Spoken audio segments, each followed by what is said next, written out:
কুণাল ঘোষ ওই চোরটা যে সাদা দোকানের চোর, তার বক্তব্য কি? মন্দিরে নাকি ব্যবসা চলছে। মায়ের কাছে যেই ভক্তরা সোনার জিনিস পরে আসে, মা নাকি সেই সোনার জিনিস চায়। জয় মা শ্যাম সুন্দরী। কুণাল ঘোষ ওই চোরটা যে সাদা দোকানের চোর, তার বক্তব্য কি? এতদিন আপনার মেয়েকে সামনেছেন, এর মেয়েকে দিন, আমরা মেয়েকে বিক্রি হতে দেব না। মায়ের মন্দিরে নাকি ব্যবসা চলছে। মায়ের ভক্তরা নাকি যত চাল দেয় সেইগুলো বিক্রি করা হচ্ছে। মায়ের কাছে যেই ভক্তরা সোনার জিনিস পরে আসে, মা নাকি সেই সোনার জিনিস চায়। কিভাবে তোমরা এই কথাগুলো বলতে পারো? অনেক মন্দিরেই আমরা দেখেছি যে একটা হয় ভিআইপি লাইন আর একটা হয় কমন লাইন, মানে যেখানে মানুষরা যাবে, আমাদের মতন মানুষরা যাবে, আর যারা হয় ভিআইপি তারা ভিআইপিতে যাবে, ভিআইপি লাইনে যাবে। আর সেখানে হয় কারি কারি টাকা নেওয়া হয়। ভিআইপি লাইনে টাকা দিলে তাহলে আগে মাকে দর্শন করতে পারবে। তো এগুলো কি ব্যবসা না? এগুলোও তো ব্যবসার মধ্যেই পড়ে।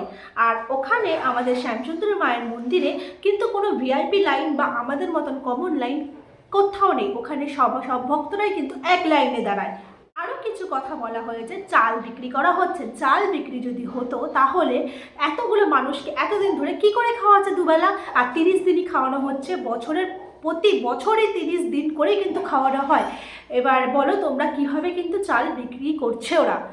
আর রইল শাড়ি দানের কথা, যেখানে শাড়ি দান ওখানে হয়, সেখানে কিন্তু বছরে 2বার করে শাড়ি দান হয়। তাহলে কি করে এখানে ব্যবসা শুরু হচ্ছে আমি কিছু বুঝতে পারলাম না। তোমাদের যদি মনে হয় যেখানে ব্যবসা শুরু হচ্ছে, তাহলে তোমাদের মতন বোকা আর কেউ নেই। আমি যখন প্রথম মায়ের কাছে যাই তখন কিন্তু আমার কাছে কোনো টাকা চাওয়া হয়নি। তারপর আমি কিন্তু প্রায় মায়ের কাছে যেতাম ওখানে দর্শন করতে। আর আমাকে কিন্তু কোনো দিনই কোনোভাবে টাকা চাওয়া হয়নি। আমি উল্টে নিজে থেকে 21 টাকা বলো কি 11 টাকা বলো দক্ষিণা দিতাম। এছাড়া কিন্তু আর কোনো টাকা চায় না ওখান থেকে। আগেও বলেছি আমার ভিডিওতে, আমি এখনও বলছি, ওখানে কিন্তু শুধুমাত্র মা চায়। মায়ের মানে মাকে যেটা আমরা দিলে মা চেয়েছে, ওখানে শুধু চাল আর কলা, আর কিছু না। ওই পুজো দিলেই কিন্তু সন্তুষ্ট হয় মা। তাহলে এখানে কি করে বলছে যে মানুষের কাছ থেকে নাকি টাকা, ভক্তদের কাছে নাকি টাকা চাওয়া হয়েছে? সব কিছুই কিন্তু একটা পার্টির একটা গেম চলছে। আর এখানে আমি কারোর নাম নিতে চাই না, কিন্তু যারা এটা করছো তাদের ফল কিন্তু ভালো হবে না কোনোভাবেই। তোমরা মায়ের মন্দির বন্ধ করে দিতে পারো, মাকে সরিয়ে ফেলতে পারো, কিন্তু তোমাদের কখনো ভালো হবে না। আমি এখানে কিছু কিছু ক্লিপ দিয়ে দিচ্ছি তোমাদেরকে, তোমরা একটু দেখে বলো।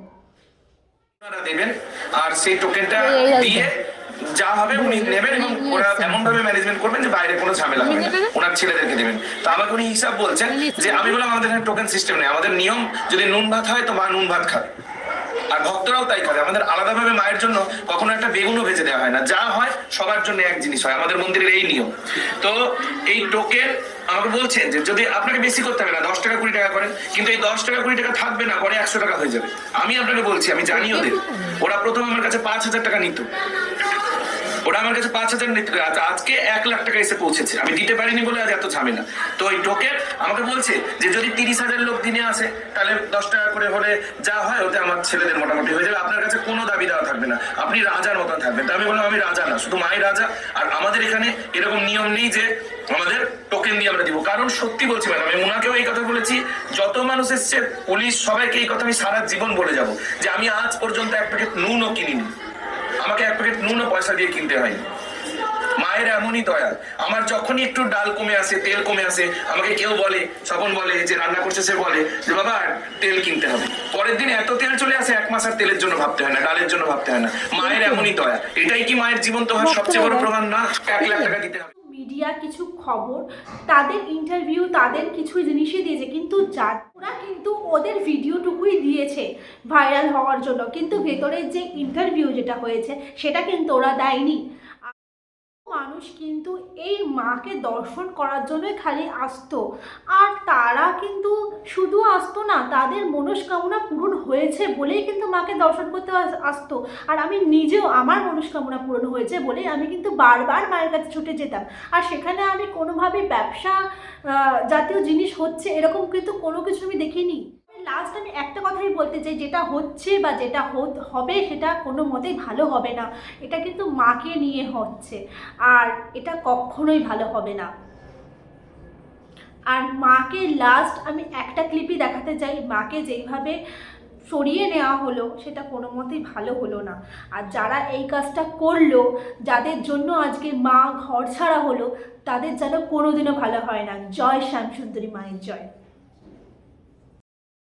মাকে যেইভাবে সরিয়ে নেওয়া হয়েছে এটা দেখে কোনো মতেই ভালো লাগলো না আমার। তারপরে একটা কথা বলতে চাই, ঘরের মা ঘরে যেন ফিরে আসে। কে ভুল কে ঠিক আমরা কেউ জানি না।